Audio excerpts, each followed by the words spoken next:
Ayan, pumoporma na ako ng tulog kasi maaga pa tayo bukas. But before ako matulog, gusto ko lang i-share itong iniisip ko kanina pa. This message is for everyone, lalo na yung mga tao, kababayan natin na sa ibang bansa.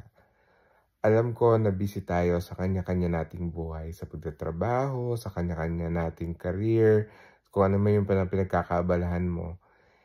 And alam naman din natin yung mga issue ng mga Pilipino sa ibang bansa, di ba? Hindi ko na isa-isahin yun.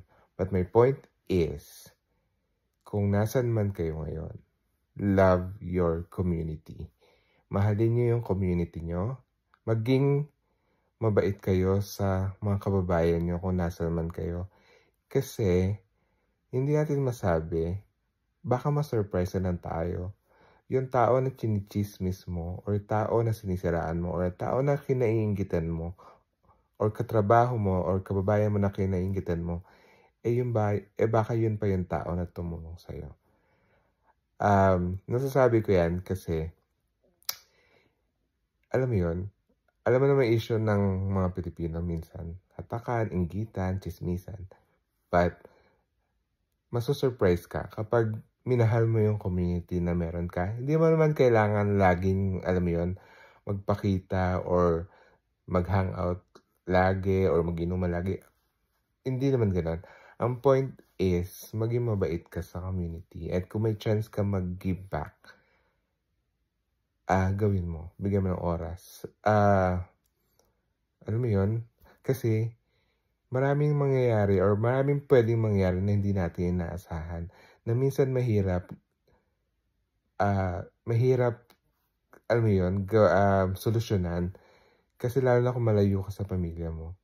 And kung naging mabuti ka sa kapwa mo, sa paligid mo, sa community mo, baka, alam mo yun, ma-surprise and surprise ka na lang, may mga taong tutulong sa'yo. Kasi yung mga tao, mostly, nagkikare talaga yan.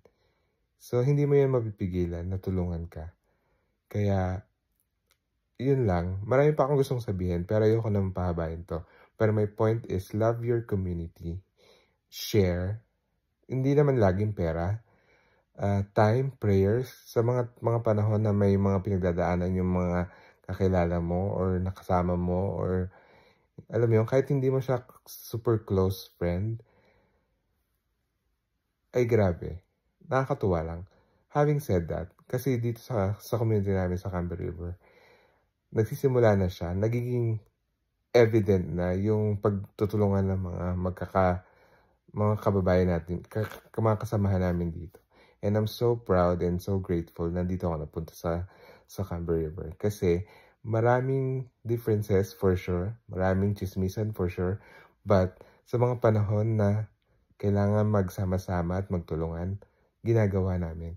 And alam mo yun, basta I'm just so happy. And thank you sa mga tao na nagbibigay talaga ng time, nag-organize lahat. Kilala niyo na kung sino kayo. Sa mga nag-sponsor, ang dami. Basta nakakatuwa lang yung community and lalo ako napapamahal sa Camber River. So yun, humahaba na yung video ko. Pero thank you talaga. At nag-enjoy ako kanina kasi kumanta ako, sumayaw ako. But yun nga, love your community, okay? Love you. Thank you.